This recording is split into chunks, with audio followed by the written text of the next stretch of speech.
Class 11th के short story का अगला चैप्टर है द एड्रेस। शॉर्ट स्टोरी में द एड्रेस अगला चैप्टर है और इसके राइटर हैं मागा मिंको। हुआ ये था कि उस समय जब सेकेंड वर्ल्ड वॉर चल रहा था तो कई लोगों को अपना घर बार छोड़कर भागना पड़ा था। तुम लोग इस कहानी को उतनी अच्छी तरह से जुड़ नहीं पाओगे क्योंकि तुम लोगों ने अपने जीवन में युद्ध नहीं देखा है। भाग्यशाली हो कि युद्ध नहीं देखा। अगर कल्पना करोगे, समझ सकोगे तो जुड़ सकोगे। जब परिस्थितियां विपरीत होती हैं, चाहे कहीं भी हो, जैसे हमारे कश्मीर में ही लोगों को घर बार छोड़ के भागना पड़ा, या कई जगह ऐसी स्थितियां आ जाती हैं। इसमें बचपन या समझ लो किशोरावस्था में ये जो इसकी राइटर हैं, ये एक महिला हैं, इनको पूरे परिवार के साथ वहाँ से भागना पड़ा और सभी लोग बचे नहीं। साइकोलॉजिकल स्टोरी है, थोड़ी मनोवैज्ञानिक है कि मन में क्या चलता है, तुम लोगों के अगर साथ इस उम्र में हो जाए तो क्या होता है, उसका कितना दूरगामी प्रभाव पड़ता है। सारी चीज़ें छोड़कर आदमी को एकाएक भागना पड़े कहीं नई जगह, फिर कई लंबे समय के बाद, कई सालों के बाद मनुष्य चाहता है कि वहाँ जाए। उनकी यादें जुड़ी होती हैं। अभी तुम लोग जहाँ जन्म लिए हो, ज़्यादातर बच्चे वहीं हो, वहीं बड़े हो रहे हो, वहीं पढ़ लिख रहे हो। जब कभी बाहर चले जाओगे तो एक समय आएगा कि मिस करोगे अपने उन पुराने दिनों को। पुरानी जगहों पे, जिन स्थानों पे तुम जाते हो, खेलते कूदते हो, यादें जुड़ी रहती हैं। सभी लोग नहीं करते, जो लोग विचारवान होते हैं, विचार करते हैं, वो मिस करते हैं। तो कैसे क्या होता है, वो अपनी माँ की चीज़ों को, जो माँ की वस्तुएं रहती हैं, वो सोचते हैं कि फिर से हम ले आएँ, क्योंकि इनके पास एक एड्रेस होता है, एक पता होता है, एक ऐसी महिला का पता होता है जो इनके पुरानी जान पहचान की होती हैं। उनके यहाँ ये जाती है राइटर, और क्या होता है इसी कहानी में हम देखेंगे। ये लोग हॉलैंड के रहने वाले थे। हॉलैंड एक देश है छोटा सा, ये भी अपने स्वतंत्रता की लड़ाई लड़ रहा था उस समय। और कहानी जब प्रारंभ होगी डायलॉग से, तो बाकी चीज़ें धीरे धीरे क्लियर होंगी। मैं एक संक्षिप्त रूपरेखा अभी बता रहा हूँ, ऐसा नहीं कि शुरुआत में ही कहानी बिल्कुल समझ में आने लगी।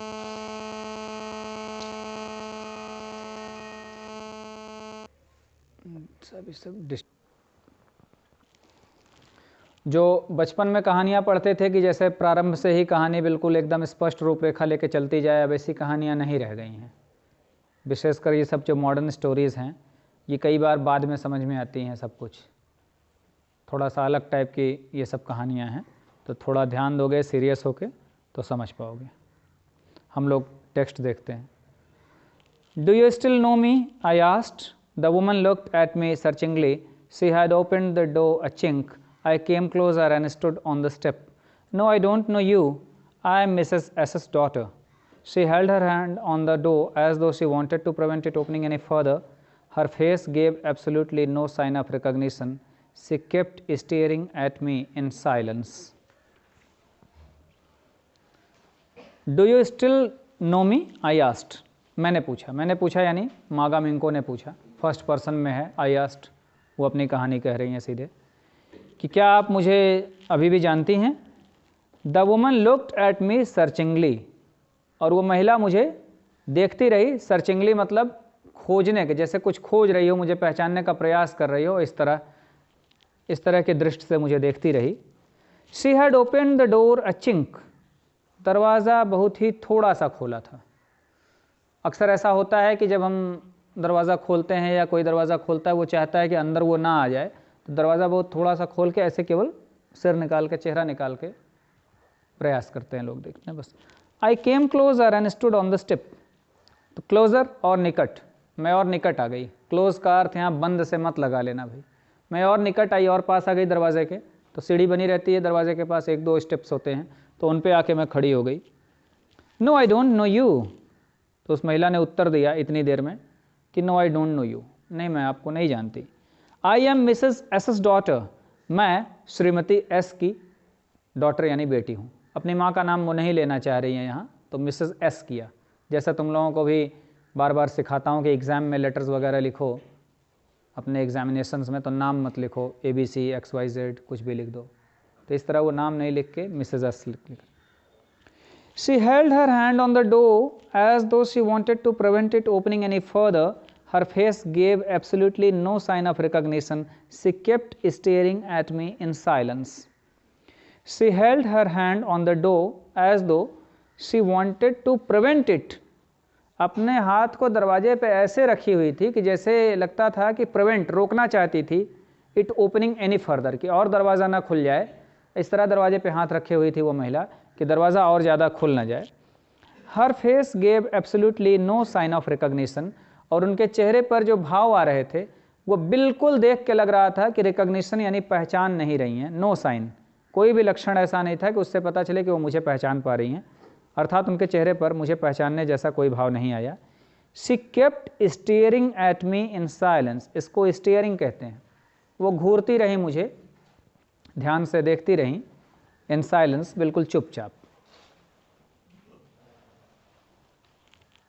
अब ऐसा हो, तुम कल्पना कर सकते हो, और किसी के दरवाजे पे तुम जाके घंटी बजाओ और कोई आए और उससे पूछो कि क्या मुझे जानते हो, वो ना कर दे और फिर काफ़ी देर तक घूरता रहे और तुम्हें ना पहचान पाए, तो तुम क्या सोचोगे? कई सालों के बाद, तो तुम्हें भी एक बार भ्रम होगा ना कि शायद गलत जगह तो नहीं आ गया, दूसरे का दरवाज़ा तो नहीं मैंने खुलवा लिया, ऐसा भ्रम हो सकता है। आगे, Perhaps I was mistaken, I thought. Perhaps it isn't her. I had seen her only once, fleetingly, and that was years ago. It was most probable that I had rung the wrong bell. The woman let go of the door and stepped to the side. She was wearing my mother's green knitted cardigan. The wooden buttons were rather pale from washing. She saw that I was looking at the cardigan and half hid herself again behind the door. But I knew now that I was right. Perhaps I was mistaken, I thought. मैंने सोचा कि संभवतः मुझसे भूल हुई है, संभवतः मुझसे कोई गलती हो गई। Perhaps it isn't her. संभवतः ये वो महिला नहीं है। I had seen her only once. मैंने तो उन्हें केवल एक ही बार देखा था, फ्लिटिंगली।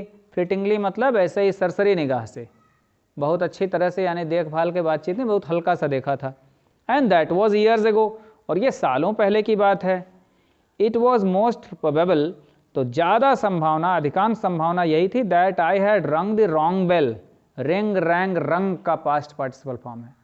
मैंने वो घंटी बजा दी, रॉन्ग यानी गलत, यानी किसी गलत घर की घंटी मैंने बजा दी। ज़्यादा संभावना यही लग रही है, क्योंकि एक ही बार देखा, वो भी बहुत सरसरी निगाह से देखा, उड़ती हुई से दृष्टि डाली थी, और वो भी सालों पहले डाली थी। तो ऐसा हो सकता है कि ये वो महिला ना हो, ये वो घर ना हो, मैंने गलत घंटी बजा दी। The woman let go of the door and stepped to the side. औरत ने दरवाज़ा खुल जाने दिया, and stepped to the side, और एक और खड़ी हो गई। She was wearing my mother's green knitted cardigan. अब मेरी माँ के हरे रंग का कार्डिगन, एक पोशाक होता है, ऐसे अंग्रेज़ महिलाएं पहनती हैं, अब तो इंडिया में पहनती हैं, ऐसे ऊपर से थोड़ा सा नीचे तक आता है, घुटने तक, तो बुना हुआ वो था, वो पहने हुई थी मेरी माँ वाला cardigan. The wooden buttons were rather pale from washing. और उसके जो बटन्स थे लकड़ी के, वो बार बार धुलने की वजह से थोड़ा सा उनका रंग पीला पड़ चुका था।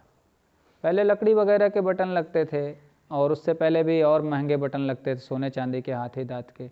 अब प्लास्टिक आ गया सबसे सस्ता, तो वो लकड़ी के बटन बार बार धुलने के कारण पेल यानी थोड़ा पीले रंग के हो गए थे। She saw that I was looking at the cardigan. उन्होंने देखा कि मैं उस कार्डिगन को ही देख रही हूँ। And half hid herself again behind the door. तो फिर से दरवाजे के पीछे अपने आप को आधा छिपा लिया। अर्थात अब तक तो केवल चेहरा दिखा था, अब दरवाज़ा खुला तो वो पूरा देख पाई, तो कपड़ा देख ली, पहचान ली राइटर ने कि मेरी माँ का ही कार्डिगन है। But I knew now that I was right, लेकिन अब मैं जान गई थी कि मैं सही थी, मैंने सही घर की घंटी बजाई है। Well you know my mother, I asked. अच्छा, आप मेरी माँ को जानती हैं ना, मैंने पूछा। Have you come back, said the woman. I thought that no one had come back. क्या आप सभी लोग वापस आ गए हैं, उस औरत ने कहा। मैंने सोचा है कि कोई भी वापस ही नहीं आया था। ओनली मी, राइटर अब उत्तर देती हैं कि केवल मैं आई हूँ। अ door opened and closed in the passage behind her, a musty smell emerged. I regret I cannot do anything for you. उनके पीछे जो गलियारा था, यानी महिला जो खड़ी थी उसके घर में पीछे एक गलियारा रहा होगा, वहाँ का दरवाज़ा खुला और एक मस्टी स्मेल इमर्ज्ड। मस्टी मतलब थोड़ा सा अजीब सी एक गंध होती है, जैसे कोई कमरा वमरा काफ़ी दिन बंद हो, थोड़ा सा सीलन भरा सा गंध आया दरवाज़ा खुलने से, यानी पीछे दरवाज़ा किसी ने खोला होगा। I regret I cannot do anything for you. और वो महिला कहती है फिर कि मुझे खेद है, मुझे इस बात का दुख है कि मैं तुम्हारे लिए कुछ कर नहीं सकती, मैं आपके लिए कुछ कर नहीं सकती। I have come here especially on the train. I wanted to talk to you for a moment. It is not convenient for me now, said the woman. I can't see you another time. She nodded and cautiously closed the door as though no one inside the house should be disturbed. I stood where I was on the step. The curtain in the front of the bay window moved. Someone stared at me and would then have asked what I wanted. Oh, nothing, the woman would have said. It was nothing. I looked at the nameplate again. Doling, it said, in black letters on white enamel, and on the jamb, a bit higher, the number 46. As I walked slowly back to the station, I thought about my mother, who had given me the address years ago. It had been in the first half of the war. I was home for a few days, and it struck me immediately that something or other about the rooms had changed. I missed various things. My mother was surprised I should have noticed so quickly. Then she told me about Mrs. Doling. I had never heard of her, but apparently she was an old acquaintance of my mother, whom she hadn't seen for years. She had suddenly turned up and renewed their contact. Since then, she had come regularly. I have come here especially on the train. I wanted to talk to you for a moment. तो writer कहते हैं कि मैं यहाँ विशेष उद्देश्य को लेकर train से आई हूँ। I wanted to talk to you for a moment, एक क्षण के लिए, थोड़ी देर के लिए आपसे बातें करना चाहती हूँ। It is not convenient for me now, said the woman. मेरे लिए ये सुविधाजनक नहीं है, मैं अभी आपसे बात नहीं कर सकती। आई कांट सी यू, मैं आपको देख नहीं सकती, ऐसा अर्थ नहीं निकलेगा। यहाँ सी का अर्थ अभी आपसे नहीं मिल सकती, यहाँ सी का अर्थ मिलना जुलना, अभी आपसे मैं नहीं मिल सकती, नहीं बात कर सकती। अनदर टाइम, फिर कभी, कोई और समय रखो। अनदर टाइम मतलब बिल्कुल टालने के हिसाब से कि बस टालना चाहती थी कि मैं अभी बात नहीं कर सकती, फिर कभी, कोई और समय रखो। शी नॉडेड, उसने सिर हिलाया, and cautiously close the door as though no one inside the house should be disturbed. और कॉशसली, बहुत ही सावधानी से दरवाज़ा बंद किया, मानो कि घर के अंदर कोई हो तो वो डिस्टर्ब ना हो, यानी दरवाजे से आवाज़ ना आए, घर के अंदर भी उसके कोई था शायद, वो डिस्टर्ब ना हो, इस तरह उन्होंने दरवाज़ा बंद कर लिया। I stood where I was on the step, मैं वहीं खड़ी थी जहाँ मैं सीढ़ी पे खड़ी थी। The curtain in front of the bay window moved, और उसके सामने जो गलियारा था वहाँ, तो उसका पर्दा थोड़ा सा मूव किया, हिला, खिड़की का पर्दा, गलियारे में खिड़की बनी थी, वो हिला थोड़ा सा। समवन स्टेयर्ड एट मी, तो वहाँ पर्दा हिला, तो यानी पर्दे के पीछे से किसी ने मुझको घूरा या देखा। And would then have asked what I wanted, और शायद उस औरत से उसने पूछा होगा कि ये लड़की क्या चाहती है। ओ nothing, the woman would have said, और शायद उस महिला ने कहा होगा कि कुछ नहीं, इट वॉज नथिंग, कोई बात नहीं। अब देखो कि ऐसा हुआ होगा को इंग्लिश में कैसे कहते हैं। Would have asked, the woman would have said, उसने पूछा होगा, उन्होंने ऐसा कहा होगा, इस तरह की देखो ट्रांसलेशन ऐसे बनती है। तो अनुमान लगा रही, क्योंकि आवाज़ ये सुन नहीं पा रही बाहर, तो कह रही है शायद उस आदमी ने मुझे देखा, देख के पूछा होगा कौन है, क्या चाहती है, उन्होंने कहा होगा कि नहीं नहीं कोई बात नहीं, ऐसे ही। I looked at the name plate again, dolling, it said in black letters on the white animal. मैंने फिर से नेम प्लेट को देखा, घर के बाहर नेम प्लेट लगा रहता है, उसको मैंने ध्यान से देखा।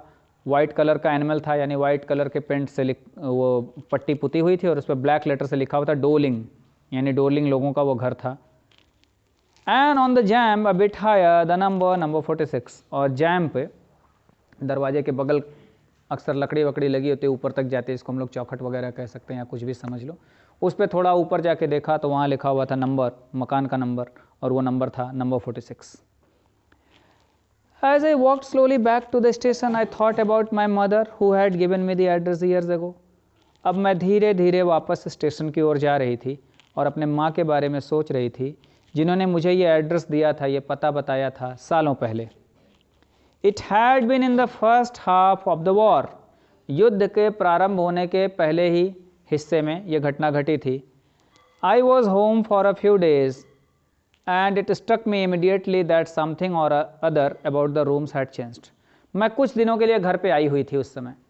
अब ये राइटर यहाँ से चल दी हैं स्टेशन की ओर, तो ये बातें याद कर रही हैं, माँ को याद कर रही हैं कि माँ ने ये एड्रेस दिया था, एड्रेस भी सही आई, और ये तो देखिए तुम लोग जान ही लिए कि महिला वही थी, कपड़े पहनी थी, पहचान तो ली ही थी। तो अब वो घटना याद कर रही है कि युद्ध प्रारंभ हुआ था, युद्ध का बिल्कुल पूर्वार्ध का समय था, प्रारंभिक समय था। तो घर आई हुई थी ये लड़की कुछ दिनों के लिए।